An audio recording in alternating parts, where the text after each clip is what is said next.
We're live. Front squats. Huge front squats.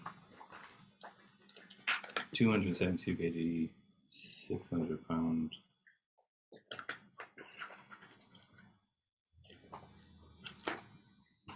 All right, we're here.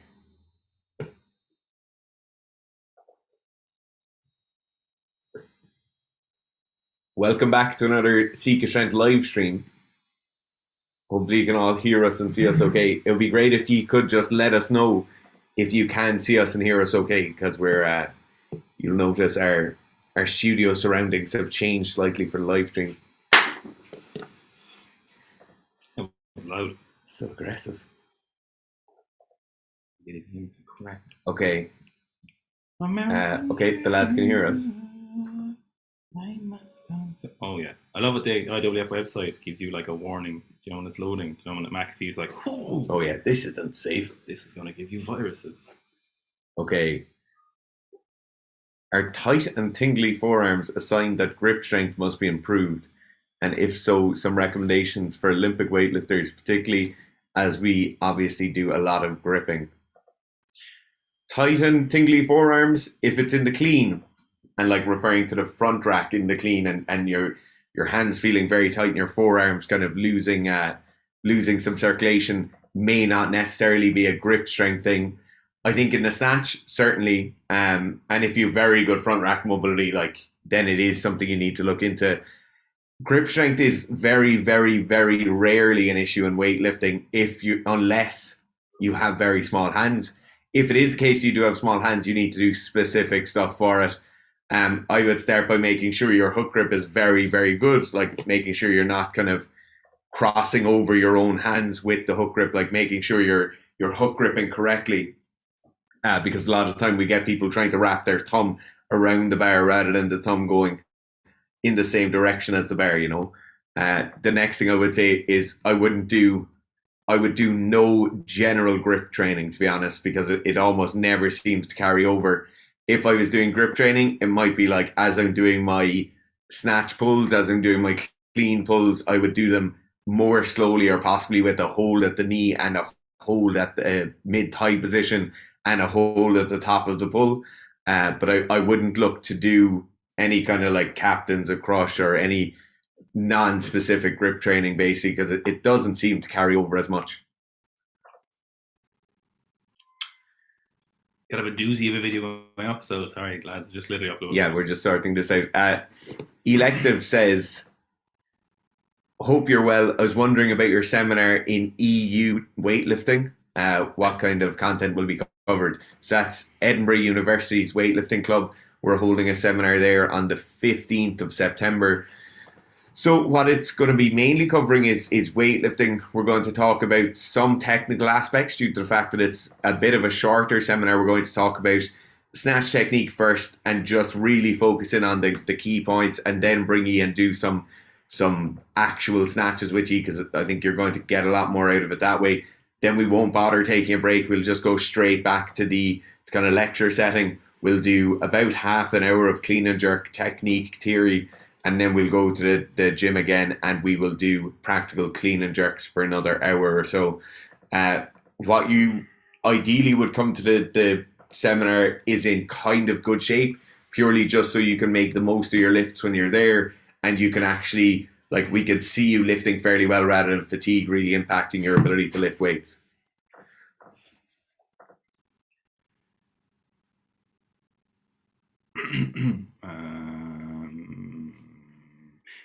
Is it safe to assume that all positives from retest years later are politically motivated?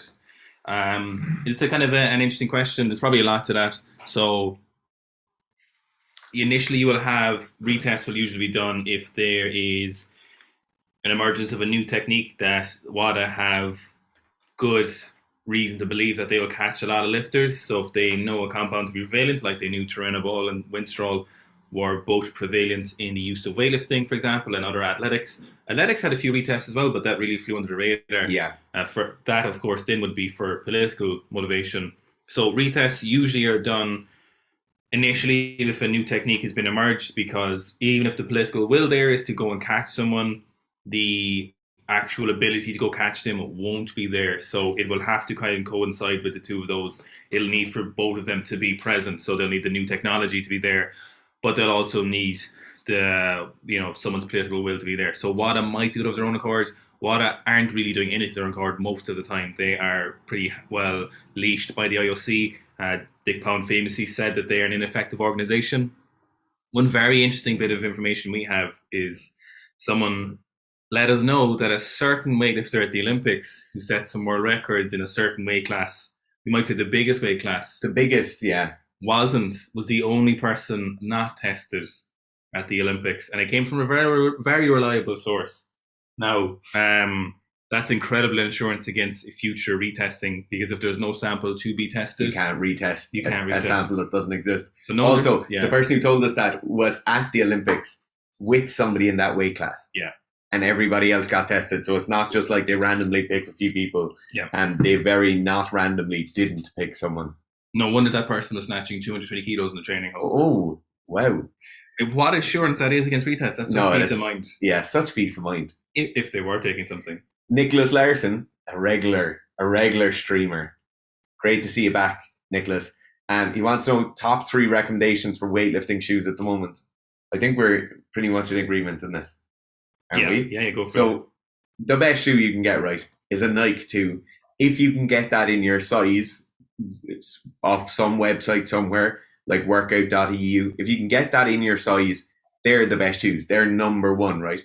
But we'll probably just do the other 3 purely due to the fact that they're so rare to get.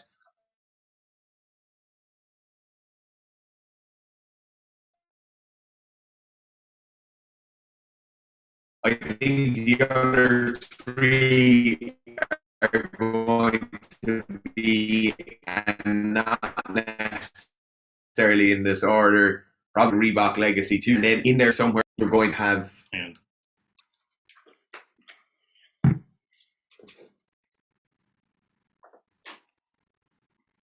Did you not pound the thingy? No, forgot. Tell her don't ring. Wait.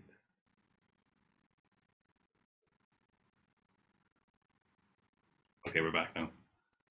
What do you think your third one is? What did you say? Legacy 2? So, Spiders, Legacy 2s, and then a third. Okay, so it's like Spiders, Legacy 2s. So Romileo 2s. Outside of that, I think the Antas would make a good position for a top 3 weightlifting shoe. We're actually going to do a video on the top 5 weightlifting shoes you can get at the moment, so they will feature heavily in there. We're also going to be doing a sole review on the Antas, which is something we never did, and obviously a lot of people would appreciate. So we will be doing that at some stage. Thoughts on Gabe being pro press out? I think I love it. Yeah, I get where he's coming from. I think some people, I'm actually not that bothered about the press out. My issue with the press out was just the way the judging was done at the Olympics, the way they were like hyper strict with most people. But then my issue was, like I was mentioning, like Igor Sun, Nico Muller, they were as belligerent as anyone else's press out, or not belligerent as the case may be, and they didn't test positive. Test positive for press out. Press out positives. So I'd still be more in favor of removing some of the rules. For example, so there's actually 3 or 4 different rules, which is interesting. Some of them go from, it's like smooth press out, which I think has to be there, otherwise it'll turn into a push press event or whatever, which I don't want to see happening. But the elbow rebend, I think that flat out shouldn't be there. I've had a thought on this. Go on. So the issue is, at the moment, all the decisions and all the judging is being made on a qualitative basis. So they qualitatively say, that does look like a rebend, that doesn't look like a rebend. In my opinion, what should happen is you should have a very, very simple visual tracker on the bar. So these are systems that you could get down to a fraction of a millimeter by just having a sideways on camera. Oh, yes. And I think any downwards motion of the bar after you've caught the bar should be considered a press out. Well, unless you bend your knees or your torso. You can have shoulder movement as well, you see. Yeah. But I think there's technology you can figure out. There's technologies that could fix it, and not leave it down to a matter of opinion. Like those technologies will be very simple to put in place. I see where Gabe is coming from as well. Like, I get what Gabriel's saying, just do it better, like, which is how Gabriel got good. Like, there wasn't any reason. But I suppose, like, there was one of the comments in Gabriel's video where someone was like, yeah, it's great to get the opinion of someone who competes internationally or still competes, you know? Like, as if me having competed internationally before or competed before no longer is relevant, which is something you do see a weightlifters are like, well, you don't compete now, so you're not a weightlifter anymore. And you're like, okay, I don't care. But I think it's people on the outside is a good place to come from this. So you're not invested in one way or the other. You're like, how does this look from the sport optically? Unfortunately, weightlifting has much bigger fish to fry. Yeah, this is not. It's weightlifting getting kicked out of the Olympics is the main issue right now. Yeah, I think it was like a lot of that was the same issue with the inclusion of transgender athletes as well. It became this big issue that was getting pushed by a lot of media sources, when that is not the main thing we need to talk about in weightlifting. That's not the biggest issue. Yeah, right now. It's a huge thing that needs to be talked about, needs to be discussed, but not right now. Right now, weightlifting needs to clean out its closet. It's boomers, like. It's grease trap. Electivir Throws said weekly mess with Bondarchuk. So I was reading a really good narrative review on block periodization there recently. Yeah. I'm working my way through it, and they mentioned Bondarchuk and Brzezinski in the same sentence. So like they were talking about, their kind of argument was, what about when you need to be in condition all year round, like a certain level of condition, as opposed to peaking for an event, you know? The block periodization is still a stronger one, you know? So they're like, they were talking about team sports might work as well, you know, but in team sports, you'd rotate in other players and you give them 2 or 3 weeks respite and you do some power work or whatever with them, and that time they'd like compensate again and come back into shape. But no, I haven't really read into Bondarchuk stuff at the moment. I've just been reading a lot about periodization stuff because there's a lot of good stuff out there. There's a lot of great stuff in periodization, you know. Nick Baker asks, is it dangerous to deadlift when you need to dump? Or I have a superstition about that I won't lift heavy. I've never thought about the dump thing, right? But there's definitely a point in a training session where I won't piss again. Oh yeah. If I'm about to go for a heavy squat or I'm on my second last, like say if I'm doing sets at 180 and I need to piss at around 160, no way will I piss then, because you lose the magic. Yeah, you'll piss away the PB fairies. Yeah, you can't. If you're on a clean and jerk series to a PB and you take a piss at 150, you're always going to piss away the PB fairy magic. Like, you could definitely piss at 100 kilos. You could definitely do that. No, you can piss between snatch and clean and jerk. Yes, yeah, that's fair. Or if you have the bar, if you're still on the empty bar and you're doing a warm up, so you're like, geez, I need to piss there before I get going. Yeah, but that's perfect. As soon as the train gets rolling, you can't take a piss. You simply wouldn't ever need to take a dump mid-session. That would be irresponsible. It'd be psychotic. Yeah, it'd be just... what are your recommendations for when to do core work? This is from OL. Capital O space, capital L. Recommendations for when to do core work before or after training or on non-lifting days. To be honest, it really does depend on how much core work you need to be doing. If you're hitting your prerequisites and you're pretty strong through the midline and you're just maintaining core strength, you're just doing it 2-3 times a week just to keep it there after training is absolutely perfect. To be honest, I prefer them to do it after training because it then allows athletes not to have to come in on a non-training day. It also doesn't diminish their ability to lift heavier weights if they're doing loads of core work in their warm-up. If you're somebody, though, who's very weak through the midline, you need to probably be a bit more aggressive than that. Definitely if you're doing kind of very aggressively scaled up core work, so if you're really working towards heavier static holds, if you're really working towards more elaborate and more complicated core work, you should be putting it into your training session. So definitely don't do it before snatches or clean and jerks, but it can certainly integrate there in with your strength work and kind of get priority when you're still quite fresh to be doing it. And then if you're somebody who just absolutely needs to hammer it, you should do it every day. Do it in the morning if you train in the evenings or vice versa.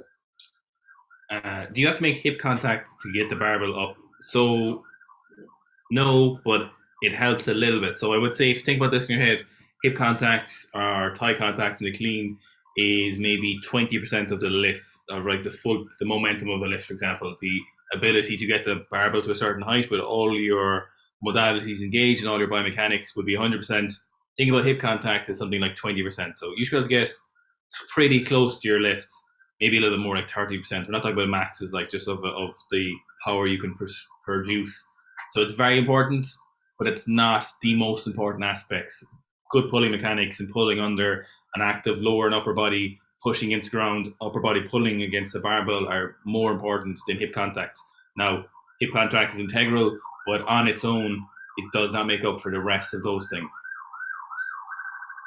Alex Arguila, hopefully I didn't butcher your name. You skipped Jacob Trespass. Oh, did I? Yeah. Oh, sorry, Jacob Trespass, another regular listener or watcher or commenter, says, how do I stop feeling self-conscious when dropping the bar in when weightlifting? It really is just exposure. Just keep doing it. Granted, there's some people slam really like bars that you probably shouldn't be slamming down.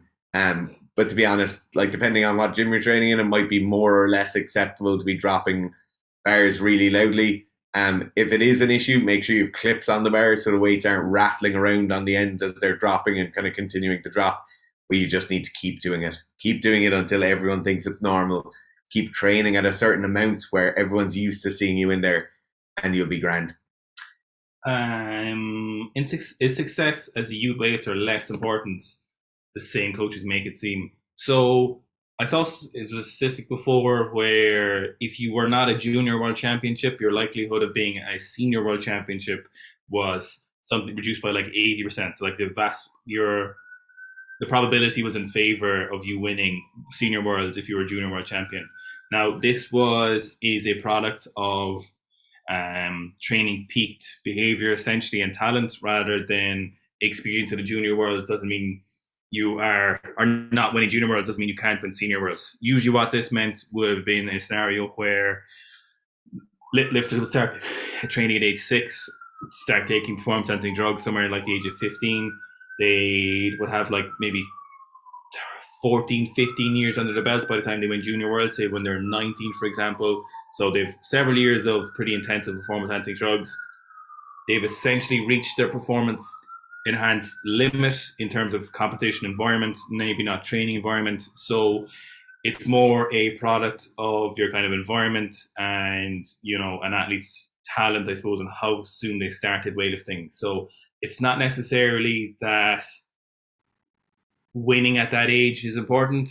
It's more that if you're not good by that age, you won't be good enough to win eventually, So if you're not winning by then, you're probably never good, because in most of these scenarios, these lifters have started lifting when they're 6 or 7, And so if their talent hasn't exposed themselves at that age, especially when they've used performance enhancing drugs, it's not going to suddenly manifest in their 20s, Whereas for people listening or other people, if you started like 16, 17, 18, you've got a decade.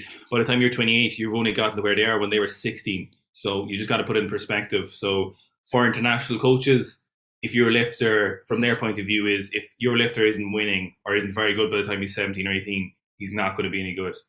But it's not really, it's kind of,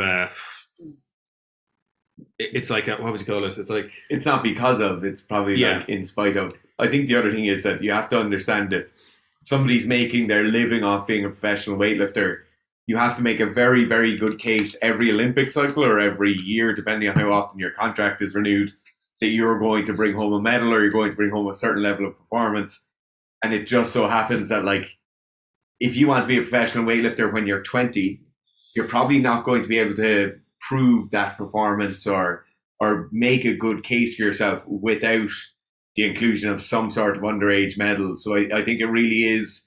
It's not that you couldn't get somebody as a 20-year-old and make them really good if they were doing nothing else and they went full-time at it. Mm-hmm. You could definitely hit those numbers in competition and be really good. Yeah, it's just the nature of the sport. If you look at any other professional sport, if you look at rugby, if you look at a lot of other sports, it's just very unlikely that somebody won't have played that sport as a child. Yeah. And in different sports, it's less likely that you'll be a champion underage because they're not weight class refined and they're not age refined. So you won't have a 16-year-old or a 17-year-old rugby player. You might get some soccer players because they tend to be lighter in body weight.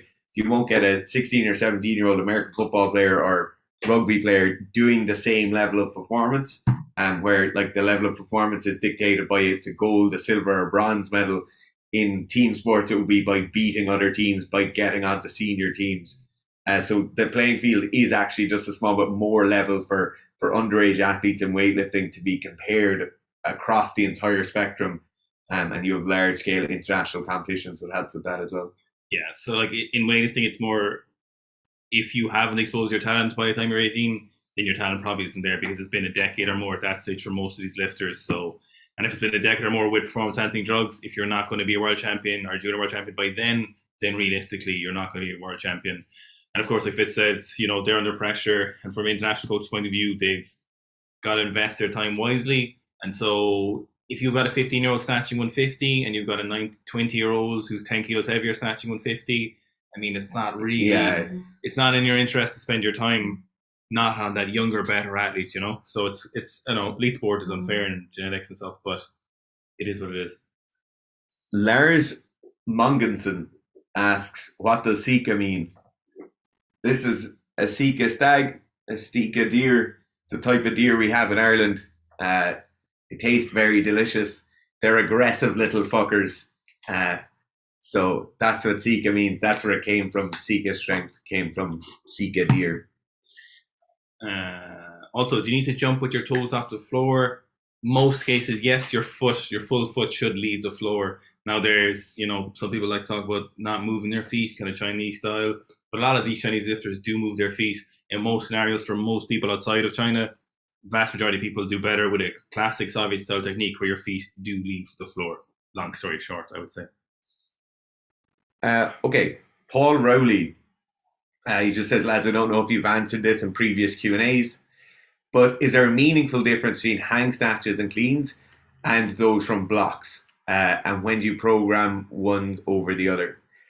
So the main difference you get is in the hang position, what you get is you get an eccentric phase, an amortization phase, and then you go into your concentric. So you get the lengthening of a muscle under tension. You then have an isometric hold, depending on how long that isometric hold is, or you definitely get a turning around phase.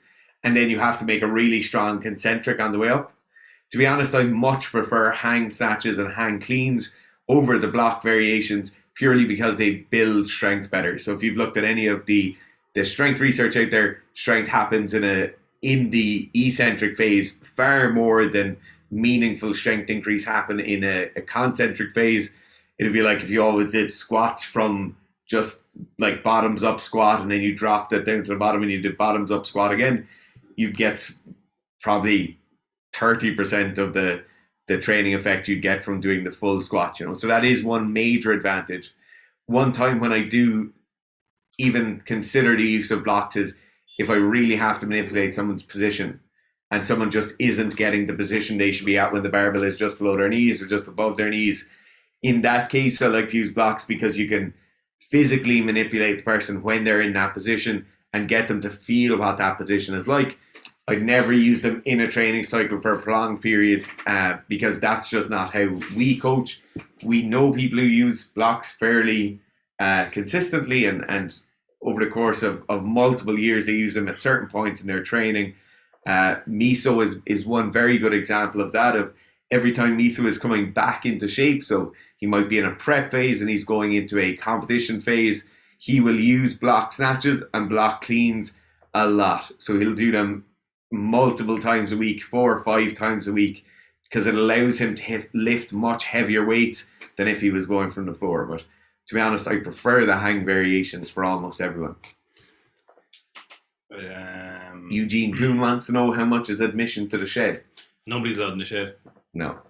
Do you make sport-specific programs? We have the combat sports program, which came out 2 weeks ago, and then we obviously, besides from weightlifting, powerlifting ones, we don't have any other specific ones right now. We just have... So we have like the off-season athlete program, which covers the majority of field sports athletes. And then we obviously have CrossFit strength training as well. What we do for most sports specific, so like we have fencers, we talked to rock climbers, we have rowers, all of these different kind of niche sports, in their cases, they're one-to-one coaching athletes, really, purely due to the fact that it's not time efficient for us to write an entire block for somebody who's they need strength training for decathlon or something like that. We will take them as a one-to-one athlete and we'll work one-to-one with them. and develop their program then. Is the march still due to come out in the next few weeks? Yes, but next few weeks might be a month or two or more, realistically. See, we'll be away for most of September. So we are... so everything else is here, bar the tracksuits. We need to still make some changes on those. So obviously we don't want to be selling a less than ideal product. So we need to make some change to that. But hopefully it still will be the next few weeks, hopefully. Jacob Trespes says, what's your ideal time of day to train? I've trained around work, but recently been off training because 8 a.m. Been off training before 8 a.m. because I feel like I have strength of a 10-year-old girl. So interestingly enough, one of the reasons you might feel, most people will feel a little bit weaker earlier in the morning, unless you get time and spend a lot of time getting used to it, is your levels of melatonin will actually be still pretty high early in the morning when you wake up. So depending on what time you train, you may still have high circulatory values of the hormone melatonin, which is used in general to kind of put you to sleep, also to induce puberty, weirdly enough. But it would be somewhat of a CNS suppressant, or in its cascade of kind of hormones, it is something that would put you to a relaxed state. So a very high sympathetic nervous system activity like strength training wouldn't be conducive with lots of melatonin. So that's probably why you don't feel great in the morning. Things you can do to this is, over a period of time, just keep training like that. You can wake up earlier. Eating food will help with that and kind of start a different system. But in general, they're fairly certain your kind of circadian rhythm or your chronotype, for example, is fairly well set for most of your life, and it's unlikely you can adjust it. So some people have no problem training in the morning. There's a lot of psychopaths out there who go to CrossFit classes at 6:30 in the morning and are incredibly enthusiastic and love it. And then there's normal people who don't do that. So it depends on your chronotype. If it just feels like it's too shit, but if it's your only option, you just kind of have to get on with it. If not, try training later in the evening. There is certain times of day when your testosterone baloney peaks. And I think it's something like, I can't remember the time in the morning, but it's like 4 in the evening and like 8 o'clock in the evening as well, 8 p.m. So they might be better times to train. For me, 7 p.m. was always the best time I could possibly train. If I need to lift heavy, 7 p.m. was always there. I don't know if that's a learned factor though, due to the fact that since I was like 4 or 5 starting playing rugby, like almost all rugby sessions are at 7 o'clock in the evening. So I'm not sure if you just get so used to that. But I've always hated training in the morning. GS Carre. I might grab the remote for the light because it's just flickering there. Oh yeah, if it's to give you a ninth. GS Carre says, would you recommend one of your programs for general strength conditioning for someone not competing? I'm 46, used to do judo karate, and I've been in power building programs over the last 2 years. So GS, there's 2 different programs I'd recommend for you to do. You can just look it up. So you could do our powerlifting program, because if you're doing power building style training, they're pretty comprehensive powerlifting program or powerlifting programs, and so that will take you through strength training. There's plenty of hypertrophy in that. We don't have any conditioning programs yet, but what you could also do is you could do our strength training for combat athletes. That is a 10-week program. I know you said you're used to do judo and karate, but it would still give you a similar kind of style of training to that if that's something you look for. So it's like 6 weeks of strength training and then like 4 weeks of kind of power work. So if that's the kind of training you used to enjoy doing, it might be something you'd still enjoy doing in the gym. If not, I would just recommend, if you're doing powerbuilding, I would just do our powerlifting program or Rooney's. Tony D says the new white Antas look sick. Hopefully we'll have a new pair of Antas for you for a review very soon. Eugene Poon, why was Turkmenistan such a bad country to travel to, but Uzbekistan so great, as you said? Sorry if I got my stands mixed up. No, you got your stands bang on. They're right next to each other. So all these countries obviously are fairly well packed in, but they're gigantic swathes and tracts of land. Like when you look at Kazakhstan is about the size of continental Europe. Turkmenistan, they're all big countries with very unique cultures. Like although Ireland, England, Scotland, France, Wales were all kind of very close to each other, we don't have big variations in our culture. Even if you look at Northern Europe in general, we don't have massive variations in culture. Whereas in that kind of what do they call it? Is it Middle Asia? Yeah, in that kind of tract anyway, you do get very large variations in culture. That's what we seem to find anyway. The other thing you have is you have different levels of democracy within a government and huge differences in overall GDP. So like how well the country is doing, how well the people are treated just seems to be like Turkmenistan was just a terribly oppressed country, where everybody was being watched by everyone. And I can't imagine that the things that go on there outside of what we saw, but they're very, very different. All of the other stands we went to, including down to like Kyrgyzstan, which would not be a very affluent country at all. They're very nice people, like really, really good people. To be honest, I think it's just a governmental issue or lack thereof in Turkmenistan. Any advice on warm up for weightlifting? It takes me a long time to wake up. I often feel great by the end of the sessions. Been doing BJJ for more than 10 years and I don't have the same problem there at all. So this is one thing I did actually notice with reducing the time where you start to feel good when you warm up is the absence of caffeine did make a difference to that. So are you, for some reason, I'm not really sure why it would do that, but if you're kind of reliant on caffeine, you use a lot of caffeine. I found that time from when that kind of space between, oh my God, that's a warm up, to, oh, I actually don't feel that bad anymore, did reduce quite a bit without caffeine. So I don't know if there's something to that. I would add the fact that it's not happening in BJJ, you might not have an appropriate actual warm up. Like your cardiovascular system may not be warmed up at all. I'd hazard a guess to say you're probably not doing 10 or 15 minutes of cardio to increase heart rate, increase core body temperature, start firing your CNS. Like if it was me and I was having this issue and I couldn't wake up for a session, the first thing I do when I go into a gym, we hop on an air bike, hop on a stationary bike, treadmill, rowing machine, any sort of easy cardio machine, and I do 10 minutes.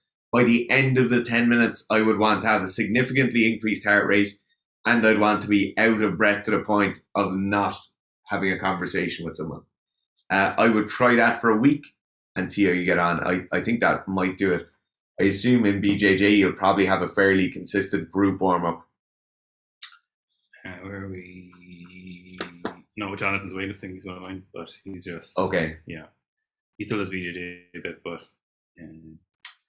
Eugene seems to have asked a question. But he's saying, for the press out, so like walk forwards are allowed, jump backs are allowed. Yeah. Actually, that's kind of makes sense, yeah. Yeah, that actually does. That's a good point, actually. I never thought about that. Yeah. Go on. No, you go for there. Jibim says, which exercises, plyometrics, would you recommend to increase vertical? I'm going to give you a cookie cutter answer now from like the UKSCA, right?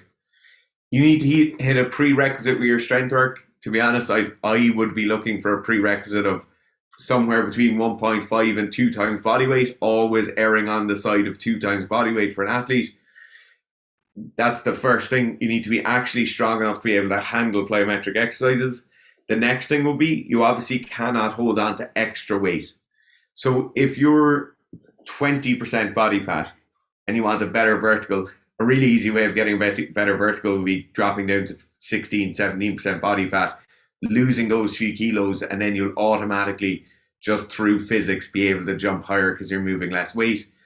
Going back to the training side, the plyometrics, once you have your double body weight back squat, you'd start with stage 1 plyometrics.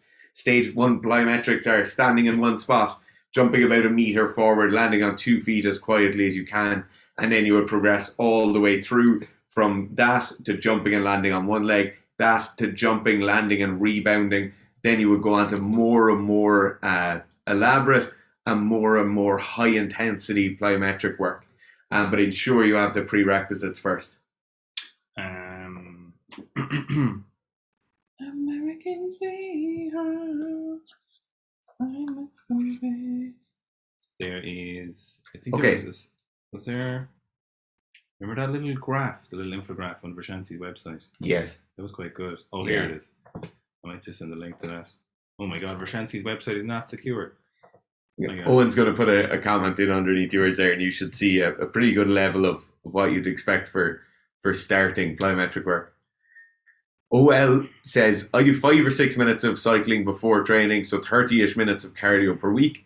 Will this help for Olympic weightlifting? Example, following myself in comp at short notice. No. That's not enough. That's nowhere near enough. If you're looking at daily recommended allowance for physical activity from the World Health Organization, so this is like a 45-year-old person who's not overweight, who sits at a desk for a living. They recommend a minimum of 150 minutes of medium to high intensity exercise per week. 5 to 6 minutes can't ever fulfill that. So what they want that is done in minimum of 20-minute increments. The whole point of minimum of 20-minute increments is that you start to get activation of pathways outside of 20 minutes in terms of your cardiovascular health that you don't get with 5 to 6 minutes of work.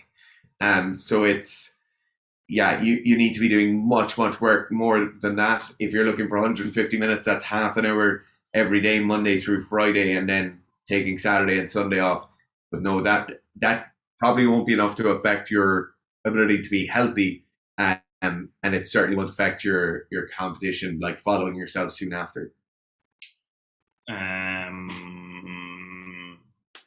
Would you prefer for weightlifting to be completely untested in the Olympics and therefore see heavier weights, or completely clean in ideal or lower weights? Oh, that's a good question. I actually don't know. I don't know. I'm going to say I would prefer, if you could guarantee, I have to say, if we could guarantee it was entirely clean. I prefer it clean. Yeah, I would be, and this isn't become from a performance point of view, because honestly, I would just prefer it for the athletes, essentially, that, and like, this is kind of a weird sense, but I suppose some of those athletes wouldn't have to take the drugs, if they didn't want to do it. It's kind of hard to know, because I'm actually kind of conflicted with that one, because that's a toughie, isn't it? I'd have to. My whole problem is there isn't a clean sport in existence now, because we're yet to figure out a system to effectively test. I know, actually. I would definitely pick a completely clean sport, because it would definitely be fairer in principle than the nuances if everyone is untested, because the level of drugs, quality of drugs, type of drugs, and when people take drugs would be so different depending on people's knowledge. Now, I know you could argue that with the clean athletes, if they had better coaches and facilities, which I think is decent, but in general, we know drugs do offer such a different advantage that I have to say it would probably be, I'd pick the clean one, because it would be more fair across. The differences between people's scenarios would probably be reduced a bit. I think, thinking about it right now, put me on the spot. It's not to be honest, I don't think there's a possibility of clean sports at the moment. I know, but you said in the ideal world, so in the ideal world. I hate when people pick it like hypothetical questions. Yeah, in this case, right, saying an ideal world would be like, just answer the question, Fitz. No, I'm going to give a bit of back. I'm not getting ratty now. You're getting so ratty. No, I'm not. I hate people that be like, but it's not an ideal world. I know, but just answer it like. No, but I don't think. Do you want to fight a tiger or a bear, like? I don't think the ideal world can exist. That's a hypothetical question, though. Right. Archer Joy says, any advice for improving your shoulder press for beginner? Should I just buy the Sika press? You should just buy the Sika press. No. Do you want to fight 60 small bear-sized rabbits or 2 rabbit-sized bears? Okay, 2 rabbit-sized bears. So it definitely, Sika press is just, it will do it perfectly for you. If you're a beginner at shoulder press, if you don't really have any programming done before, it's a great program. It works really well, and you can repeat it at least twice, so you're getting at least 16 weeks of programs. And if you're a beginner, you should see some pretty significant gains. Jeremiah O says, should you do dedicated footwork drills be included for the snatch and clean and jerk? If you need better footwork, they're a great place to start. To be honest, footwork for me and for a lot of the people we coach is just something you have to start doing it. You don't necessarily need to do footwork if it's something where you've been actively drilling it, and by actively drilling it, I mean you're really pushing hard to do it on all of your reps. It's your number one priority. As you're going through your pre-performance routine, you're really focusing on it. If you've done that for a number of months and you can't actively cue yourself into it, then some footwork drills can be useful. I wouldn't put them in with my clean and jerk. I wouldn't even put them into training. Just as I was standing, waiting for the elevator to come, I'd be doing footwork drills as I was standing waiting for the kettle to boil or pasta to cook. I would do footwork drills. But besides that, you should be able to cue yourself into better footwork. Jimmy Jam, great name, says, if you're a combat sports athlete and you don't have time and good coaching to learn the Olympic lifts, what should you do instead, particularly in regard to power development? So power development, is a function of ability to produce force as well. So what you can start by doing, like that Fitz just talked about there, in terms of your prerequisites before you do plyometrics, is just basic strength training.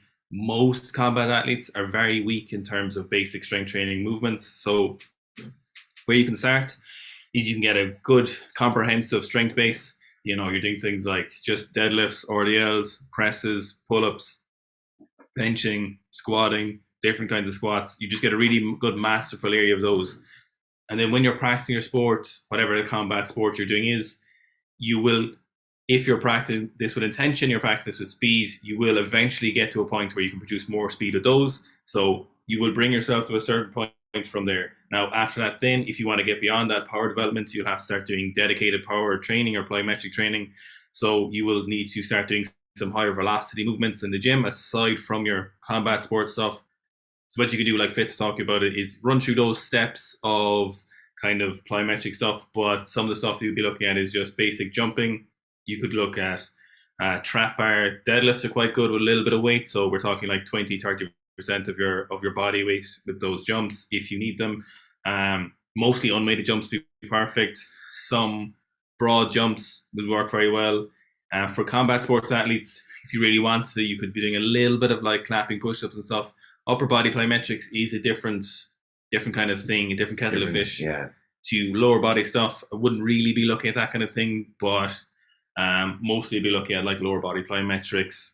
But before that, looking, are you strong enough? And then you don't really need the power clean or something like that. It can be very useful if you can get it right, but it's not necessary to be a great athlete and great combat sports athlete. There's something that irks me. Mm-hmm. And it particularly happens with that group in particular, like combat sport fighters, that group, where you are focusing on power as it being like, I have to be doing a tire flip or a med ball slam or a hammer smash or whatever, where it has to be this big, aggressive, violent movement. Most of the time, unless you're in a particular sport like Taekwondo, where the movement of a limb very quickly is the maximum power you can produce unweighted, then you must look at those specific, relatively light power production things, right? So the weight you're moving, realistically, it's speed you're developing then and not power. Most of the time for fighters, when you're pushing against someone, even for boxers, when you're pushing out of that clinch position, when you're just looking to get into better positions and be more powerful in them, it's strength is your issue, and it's almost always strength holds fighters back. It's very rarely the top end little sprinkling of power or speed on top of it. A lot of the time it is strength or cardiovascular fitness, in which case they're strong enough, but they're so unfit that 3 rounds in, they can't produce that power. Kyle Grindstaff says, what are some tips to improve overhead shoulder mobility in the snatch? Been trying to do SATs press. Improve overhead shoulder mobility. So you'll be looking at lats, thoracic spine, shoulder, pecs, bicep. So any muscles in your upper body around your arms basically could all be tight. Some people, it varies differently across people. Some people have really very, very tight pecs for reasons they spend years of benching. One test you can do for that is you lie on your back and you just get someone to push down your shoulders, and you will feel, if you feel a crazy stretch here and it's very hard for them to pin your shoulders to the bench, you'll be like, oh, my pecs are really tight. It could be your lats are incredibly tight. It could be something interiorly here, your rotator cuffs could be restricted or something like that, or the area surrounding those. Your lats could be very, very tight. So I would say you need to look at what is the issue and then address it. So there could be a variety of different issues. Kieran Holdsworth says, respect your commitment to not beef with other coaches. That being said, is there a comprehensive, easily accessible system on the English-speaking internet? What's wrong with such a system? Kieran, I don't really understand Kieran, if you could comment again, do you mean like, is there like a weightlifting system that, if that's the case, I'd start with DWF weightlifting system, like in terms of how to coach people and that. But I'm not sure. He said the second part, asking this everybody will come across at some point, have a video where we can see the movement of the program seems very beneficial for self-taught beginners. Who's this, I wonder? Kieran. Kieran, I feel like you missed a word or a sentence in your question. Do you mean like a video library or programs? That's something we definitely need to do, and we'll be doing it at some point. But I think he's referring to a system that we don't know, and he's probably didn't name it because we don't beef on other coaches. Is that what you're getting from that? Maybe. Johnny Rasusum. I messed up my QL deadlifting many years ago. How do I get back into it safely? So again, just to bring it up on this live stream, try not to ever do any injury questions because there could be so many different answers, and there's no possible way we could be able to figure out what your issue is. So you got to go see a professional. Yeah. Same with the next question. Oh no, hang on. Somebody's thanking you for your recent training musings. Oh yeah. Said it changed their current training or perspective. For sure. Thanks, Chris. Appreciate it. That's why I put it up there. A lot of people like that one actually. John Chabot about squatting with pain behind your knee. We just don't do injury questions. Garth looks huge today. Pretty suspicious. Thanks, Archie. It's the baseball team. Eugene Poon thought Clarence was doping when he had a 200 kilo back squat. No, thanks. Jesus, no. Okay. Ben asks, how much training is too much, and when do you use a heart rate variability monitor to measure fatigue or something else? Or do you use it? No. Okay. Training, if you're looking at weightlifting, is probably the easiest sport you could possibly imagine to track fatigue, right? So not only do you have an extremely quantitative measure, you have the weight that's on your bar, but you also have a training frequency and a specificity in your training where you regularly get to see and feel what lifts look like. If you're snatching, say, conservatively, you snatch twice per week or 3 times per week, and you can't feel when you're getting slower or more fatigued, or the bar isn't moving as well, or you're missing more reps at the same weight, then there has to be something wrong. Like if you can't look back and say, I did 5 kilos less than this, or I did the same weight last week, and I keep missing it to this week, then it's very, very easy for you to see if you're fatigued or not. Now, there are cases where a heart rate variability monitor can come in, and if you're in a sport like, what's a sport? A field sport, or you're in some sort of a high skilled sport, like if you're a soccer player, it can be very difficult to track when you're just not performing or when you're not performing due to fatigue. In that case, a heart rate variability monitor could be used. Are you trying to get as far away from the mic as possible? I feel like I'm booming a lot. No.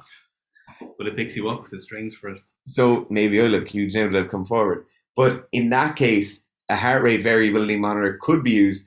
It's not the most effective tool. To be honest, if you had a lot of athletes in highly resourced training camps like that, you'd use some sort of creatine monitor to see how much creatine is in their system, and you can track the breakdown of muscle through that. The problem with the HRV stuff is no one's really, I don't think, put any good evidence yet of it being a reliable measure of what kind of fatigue you're in. You also need to be trained in certain states of fatigue as well. So just because you're fatigued doesn't mean you shouldn't be training. There's certain times you need to be trained in fatigue to produce, I suppose, what they would have like initially called like super compensation. So actually get better. So the idea that you would only train when you're in a recovered state based on one variability, which is the heart rate variability, I don't think is a useful metric. I just think it's people are looking for things, and that makes sense for sure. But it's too susceptible. Like you can change, if you get into a cold bathtub, you'll change your heart rate variability for the rest of the day. So I don't think it's the right way to go in terms of measuring fatigue. It's kind of died out again. It was the big thing there about like 5-6 years ago. People are like really raging because it seemed like it might be useful. A lot of CrossFitters were using it until people kind of realized they were like, oh, it's not really, in practicality, it doesn't seem to be that useful. Joshua Manny says, no question, just love the channel. So a lot of good vibes coming through today. Yeah, It's great to see. Thanks for that, lads. Okay, Flash P99 says tips or accessories for lagging squats, specifically weak and tiny quads. A belt squat. If you're already squatting a lot, so like frequently enough, probably 2 or 3 times a week, and you're doing intelligent squatting, the best tip of all will be just to do the Sika Strength Road to Anywhere squat program, and you'll definitely hit a PB. But besides that, if you are looking for like an accessory movement, which is really quad specific and really specific to the squat, the belt squat can be a great way of pushing your squat quite hard, specifically pushing the quad element of your squat and not fatiguing your spine. Hocus says, welcome to Sika Stand. Sky high rates of violence and more people on Snazol than anywhere else. Can't deny it is all true, but everyone still wants to live here. 2 kilos. Oh, Slopeman's a very serious change of tone. Haven't enjoyed training the last year and a half. Numbers are way down, and it feels like I'm wasting my time. Take a break or do something other than weightlifting. I would do both of those things, to be honest. Everyone goes through peaks and troughs with their training. Some of us might have to keep training for different reasons, but I would certainly, if weightlifting is your primary source of physical activity, if you take a break, you must replace it with something else, due to the fact that a lot of the tools we use to kind of monitor certain aspects of stress are moderated by physical activity. So, Polka, it might be a good idea just to have a look and be like, okay, my local gym has a CrossFit class, or my local powerlifting organization has a meet coming up. Maybe I'm going to go and train for that for a few months. If it's already been a year and a half, it's time to both take a break and do something else, cut down the volume of training. And I just look for something. Just take a month or 2 off. You can come back and realize you really loved weightlifting all along, but you needed a bit of a break. Or the magic might be gone, and it's time to move on. Devin Bell says, what are your thoughts on step loading versus wave or linear progression? So I suppose there's like kind of 3 options there. Step loading and wave, though, are most cases just individual interset sessions, and they would really be considered a entire program in themselves. Linear progression is a misnomer at this stage. It's wave loading, or periods of respite, are all originally included in block periodization, which is probably why we should stop saying linear progression unless we mean to say linear progression, which in reality is basically what nobody does, unless, and this is what Broderick thinks, it's just because people are taking low drugs. Now, I've heard a good argument against that block periodization wasn't just used in people who were using androgens, because at the time when block periodization was being solidified by, oh my god, what's his name? Not Brzezinski, someone else. When Mediev was kind of putting pen to paper on block periodization, the Americans, as it was termed at the time, weren't so much using block periodization, and they were also an androgen, so it's not really a case of that. So step loading, increasing sets are nice sometimes.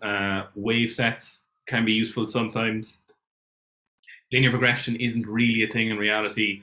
When we say linear progression, we should really say block periodization most times, unless, of course, again, if you're talking about linear progression, it'd be great if we could just do linear progression. Yeah, to be honest, everything is linear progression. Sorry, the majority of standard strength and conditioning protocols progress linearly across a period of time. Even if there's steps or there's waves and you're going up, if you drew that line, you wouldn't be training if you weren't getting better in that kind of general direction, you know? So it really is a case of how close in you want to zoom to look at your parameters, your increases over time.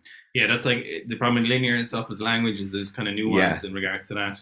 So the block periodization works, and it's a conclusion different people came to. There's like nuances for block periodization, but you'll know if you're in those nuances, and the chances are you aren't in those nuances. You'd know because people will be paying you money to be an athlete, you know, and so you wouldn't even be worrying about that yourself in most scenarios. So for most people and most of these athletes, block periodization works for everyone. You see, the problem with the kind of current culture is that people have their hills that they die on. Yeah. Whereas block periodization sounds like a method you subscribe to, but in reality, it's mostly how the human organism peaks for an event. It's not really a program that people sell. It's more of a fundamental concept. It's like the laws of physics in regards to athletic endeavor. It's not absolutely. It's not really something you can avoid. It's funny. Ivan was talking about this in his videos. He said he basically accidentally block periodized himself with his auto-regulation training. So it is a fundamental law of being a human athlete. These principles, you have to adhere to these principles if you want to get better. Now, there's other little nuances and random cases, but for most of the time, block periodization is how we as humans get better. So it's unfortunate that the environment we're in, where we are in a place where people have to take stands, people as extreme as Joe Seedman, where 90-degree angles for every movement are the only thing he will subscribe to, or the squat every day thing or stuff like that. It's unfortunate because the principle human organism, it's a little bit different to that, and that's the kind of principle, So it's again, it's like a language problem and people's association with language. And to be honest, they are all just systems you use at different points with different athletes. Mm-hmm. Like if you looked at the stable of lifters and athletes we have at the moment, they're all getting some blend of these. Like it's the real issue people get into is the hill that they're dying on, and they really bite down hard because this is the only thing they're moving towards. You don't need to find the perfect tool. You just need to find the perfect, it doesn't need to be the perfect tool forever. You just need the right tool for what you need right now. On that as well, right? So we talk about the hill that people die on, and people's kind of like counter. I love having. I know you this though. Do you know where? Because obviously we make a lot of videos. I always have counter arguments in my head. Yeah. What would someone say to me if I made this argument? So people will say, "Yeah, but you haven't tried this, so how do you know it doesn't work?" And there is points where I think you can feasibly say, as a rational adult, you can say, I can deduce from experience, theoretical knowledge, and other people's experience, theoretical knowledge, that this thing won't work. For example, it might look very related for it to say, for example, the squat every day is a great one because it's kind of, it's big at the moment. Again, there's nothing to do with it, but squat every day was way before him or whatever. So if someone says, lads, but how do you know squat every day doesn't work? Well, we know that, for example, if people can't squat more than 3 times a week and get really fatigued, even people on drugs, we can say, well, doing more again certainly isn't going to take us to a different realm. There isn't going to be some different biological process out there that just happens when you do it 7 times a week. That's not what's going to happen. In some of these scenarios, you might as well say, well, why don't you try burning your leg with a lighter? Yeah, but it's the same thing. We use deductive reasoning on what works, theoretical knowledge, other people's knowledge, personal experience, and we go, okay, so we know mostly what works, and we have a great idea of what will work for most people, so we keep going in that direction, and things deviate drastically from that. And if we know that there is no scenario in between what definitely works and what seems drastically different, and there's no logical place in between why you would get to there, then I just think you can't ever really put yourself in a place where you would just go do those things, because it's such an easy comeback to people like, well, you haven't tried it. But it's, I'm not saying this person, but I just do that in my head all the time, The temperature analogy thing, though, is perfect for that of like how much training is too much training. So if you have a 40 degrees Celsius cup of tea, right, it mightn't be too enjoyable, might be just a bit cold. Then you go to 50 and you're like, oh, this is better. This cup of hotter tea is more enjoyable for me to drink. Then you go to 60 and you're like, oh, it's getting a bit hot. 70, 80, 90, whatever it is.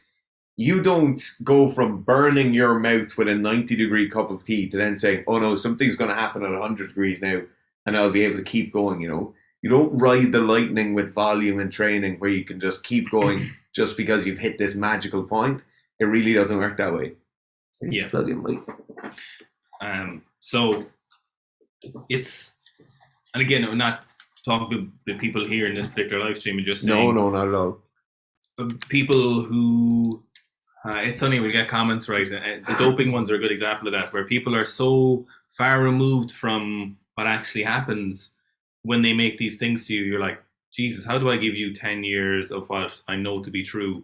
How do I give this to you in a YouTube comment when you can so easily say, we're like, someone commented again yesterday, this fella commented on the CrossFit doping thing. You're like, why don't you have these people on to defend themselves? So, first of all, we don't care if they're doping. We're not looking for them. We don't think they're committing an egregious action trying to do the impossible with CrossFit. No. We're just saying this is very likely, we know to be true in many scenarios. A CrossFit Games athlete commented on the YouTube to say, this is pretty spot on. Yeah. A 2016 CrossFit Games athlete agrees with us. So who's now an Olympian. So how do you condense this down? When someone is... There was a very funny quote, or this thing before, someone we knew was talking to a lecturer in university, and he went and asked him, it was sports science, wasn't it? And he said something similar. He said, your man asked him a question in kind of a gotcha question, if I remember. And the lecturer says, you don't have the prerequisite knowledge to have this conversation with me. Basically, get out. Now, I would never say that to someone, but I want to say that to someone sometimes. Yeah. Because how do you start? Just like an example of a horrendous way of thinking, right? And it might seem that we're always super skeptical. Somebody talked the other day in a comment and said, no, the people who are at the games and winning the CrossFit Games, due to the fact that they're winning, means they're the genetic elite and they're less likely to be doping. Lads, I don't know if you know what drugs do. Yeah. Where do you start with that? It's not that you don't have the requisite knowledge to have the conversation. I don't even know if you understand what sport it is like. I don't even know if you are a human. Like my Labrador at home would understand things better than you do. Like our parents get this. Like would get it better than this person who's involved in. Absolutely, yeah. Like, my dead grandmother would get it better. Yeah, it's. But it's just that the insert thing. Anyway, we'll move on because how the fuck do we get to that? I can feel myself getting worked up. Okay, is a combat sports program an off-season program or a fight camp program? This is a good question. What this is written as is this is to be a concurrent training system that would run along with your normal fight training. By all means, you could use this during a fight camp. It's a 10-week program. I wouldn't run it. I wouldn't start week 1 if you're in a 10-week block to ramp up to your fight, purely because all of that adaptation energy that you may need for your fighting and you may need to be putting into training for that, a lot of that will get used up in the kind of acclimatization phase and getting used to training. But this would be a great program if you had 4 months to build up to a fight. This would take you through 2.5 months of training, and then you're in prime condition 5 or 6 weeks out from the fight. You're really strong, you're really powerful, your numbers will never have been better than this. And then you have these 5 or 6 weeks. You just maintain that strength. You could even start the program again and start going again. So that if you were to use it as a fight camp prep, that would be a good system. What it's mainly written for, though, is the kind of normal fighter. They might be competitive. They might not be competitive. But we would want you to run this consistently. So run the 10 weeks, take a week or 2 off. Run the 10 weeks, take a week or 2 off. We'll update your maxes for you. You don't need to buy a new program. You just need to email us and we'll send you out another one with those max numbers in it. But that's what we want. We want fighters to be really in good strength and power condition for long periods of time. Ideally, you'd be constantly getting stronger throughout the season or throughout your kind of competitive season, depending on when your fights are. Okay, how many days a week is the combat sports program? The combat sports program is 4 days per week. All of the sessions should be completed somewhere between an hour and a half. So they're nice, compact sessions, and it's 4 sessions per week. It's also 10 weeks long. Okay, some stuff about the sirens going off. They all think the sirens are WADA. Like, I just imagine people hearing a siren. They're like, "Oh my god, there's a tester!" and everyone running off the street. That'd be hilarious. Okay. What do you think about a rep-based progression with a static weight? 100 kilo for the mesocycle, 20 reps per set every week, then up in the next week, meso repeating. Man, I'm glad someone asked this question because this is the single biggest problem people who we talk to, who we run into, people asking questions, we do consultations and stuff we see online. This is the single biggest issue people make with their programming.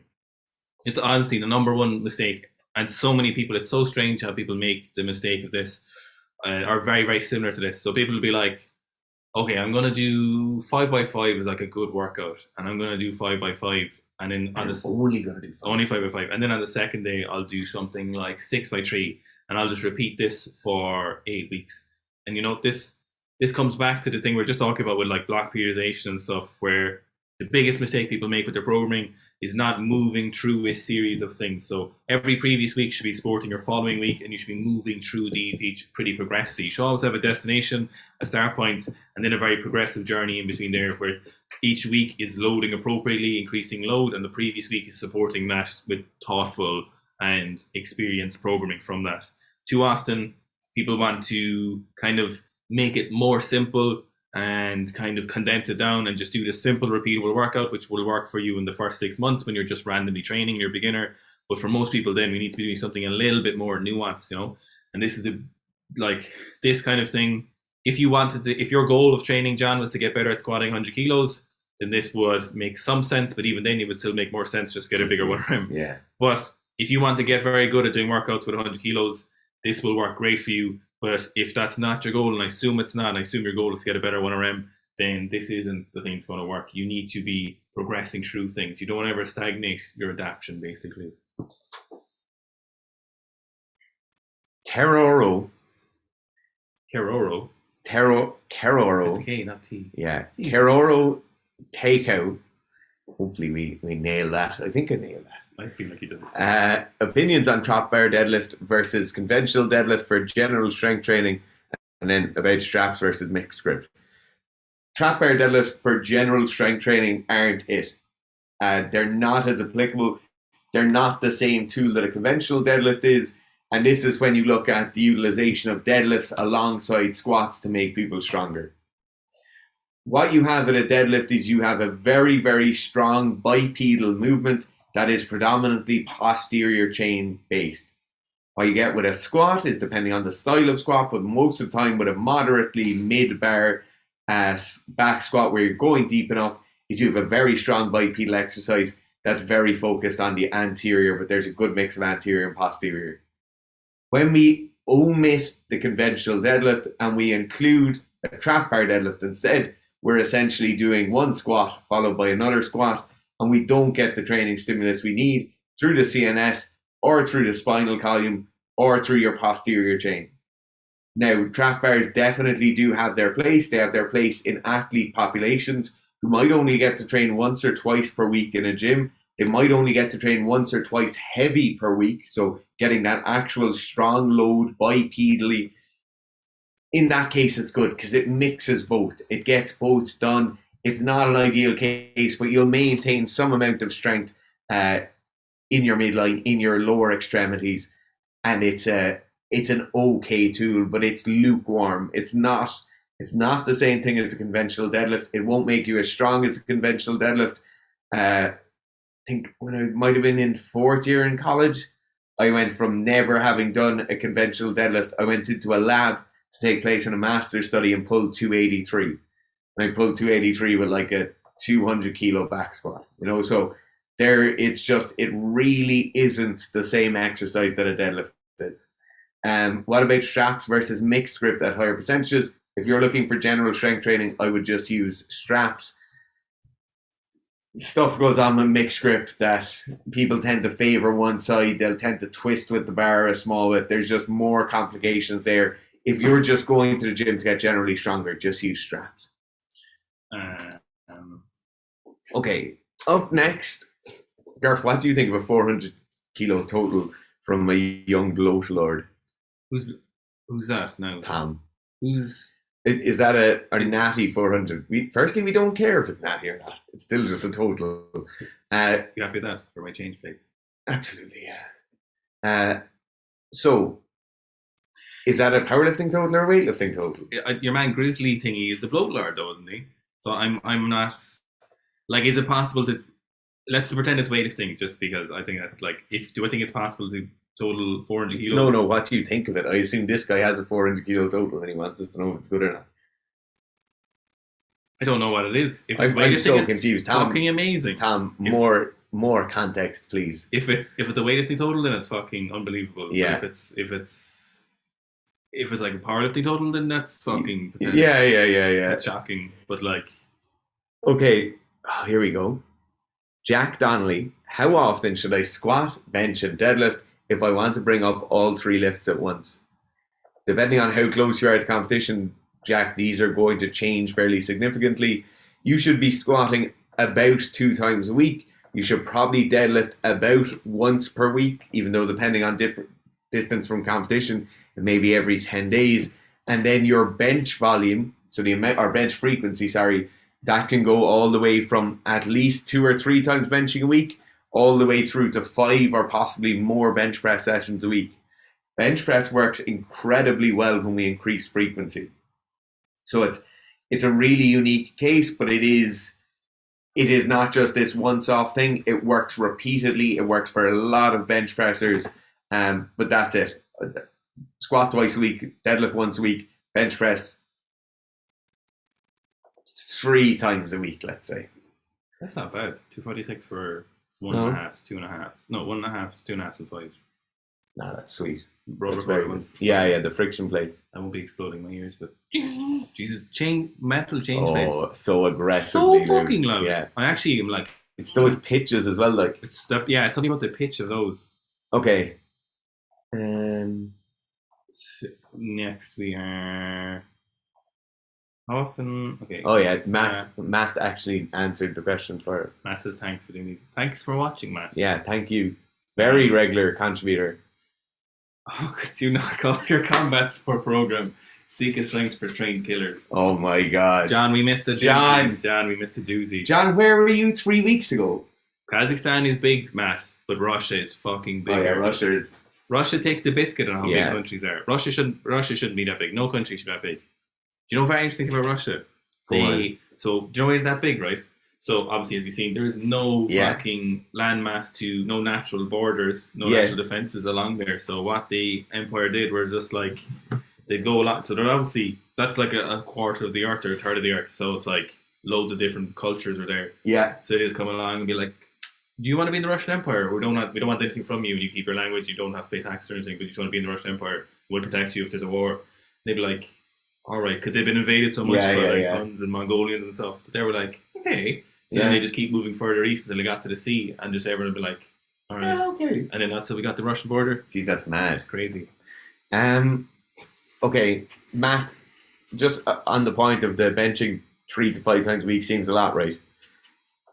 We have to look at fatigue and how fatigue impacts you and why it impacts you in certain ways. So when you're training a lot, right? So let's take the squat, for example. When you're training a lot, you get fatigued due to breakdown of muscle tissue and you having to put a lot of biological resources into rebuilding that tissue and super compensating with that tissue. You also get a lot of CNS fatigue, so your central nervous system. If you imagine Gurf has a little pool of neurotransmitters in his brain. What's that? Stanazol. He has a little pool of neurotransmitters in his brain, right? And those pools fire down his central nervous system, down his spinal column, out his peripheral nervous system. They fire like hell every time he squats and deadlifts. When you look at what happens when he does a heavy bench press, we don't have the same inclusion of the central nervous system due to the fact that basically the really heavy neural load stops somewhere around here. So it stops somewhere in our C or our T spine. We don't get that same level of fatigue in the lower and mid back. And then we don't have the same level of muscle breakdown due to the fact that the muscles are being used are a lot smaller.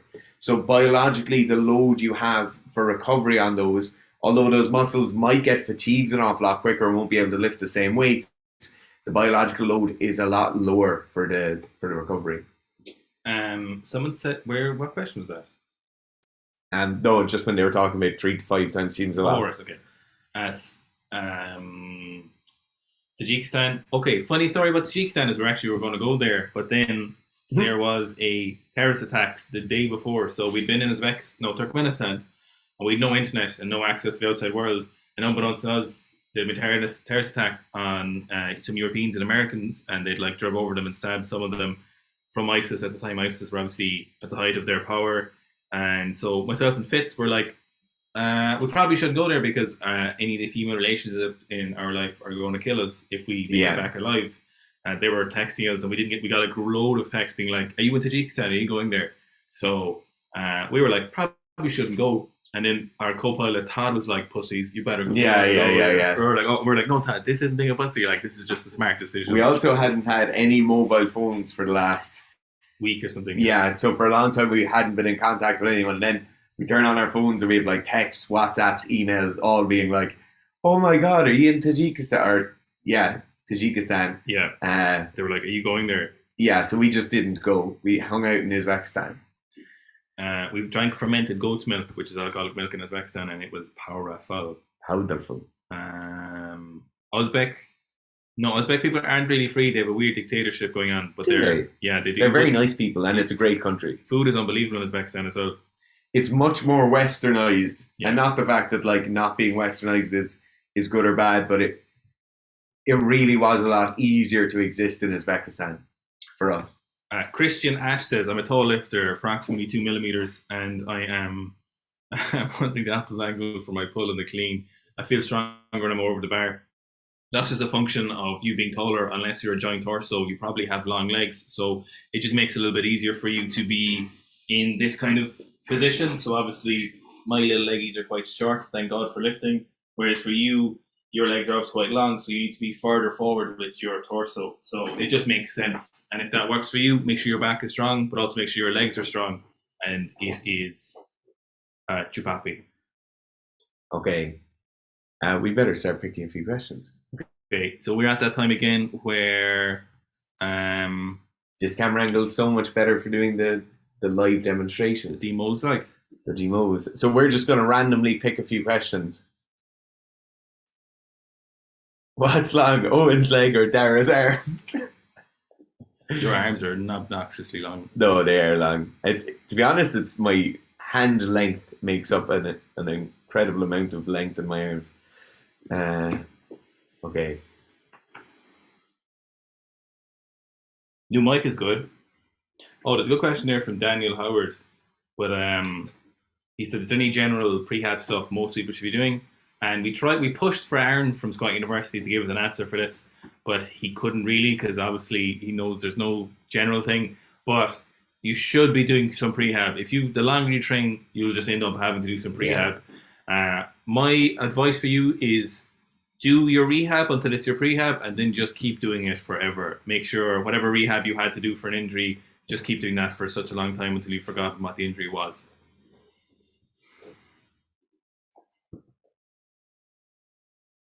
Okay. Oh, I know what Kieran's talking about now. He's talking about a certain book by a certain person in a certain united country by a certain Smash Favorite. Yeah. Yeah, well, can we just ever want to just talk? We're not going to rag on anyone, no. But just as we said before, we weren't the only people, and people were very well educated in weightlifting. International coaches also mentioned to us. But anyway, Martin Milan asked how important are deadlifts for rugby. Just started the off-season program, but really dislike them. And no matter what I do, my lower back hurts after doing them. This is the exact reason you have to do deadlifts. So although you may not be, like at the moment, you need to go and sort out what's happening with your lower back, whether it's a QL issue, whether it's a systematic weakness, right? But you need to be building up a posterior chain. And this is the reason we have so many torn hamstrings. This is the reason we have so many players missing games due to lower back injuries. Just their backs are sore. Everyone's sore when they get up out of a chair. They're phenomenal exercises for finding where you're weak, right? Martin, in your case, if you can't do...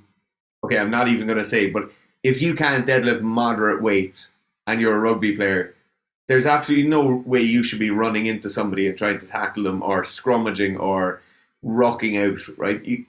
You're lifting something off the ground now. It's not like we're doing a snatch with a backflip after it. You're literally just lifting something off the ground. So I would really start looking into this and delving into the issue on why you might feel weak and why it might be sore after you do them. I broke my neck and both femurs in a freak water polo accident. What? What kind of rehab should I be doing? And Julia said, do more water polo. My God. Oh Michael, my God. Obviously, Do whatever the hospital physio say to you. And your surgeon say to you. I hope you're not lying. And Michael, best of luck, and I hope you get better Yeah, soon. If there is anything we can do to help. Can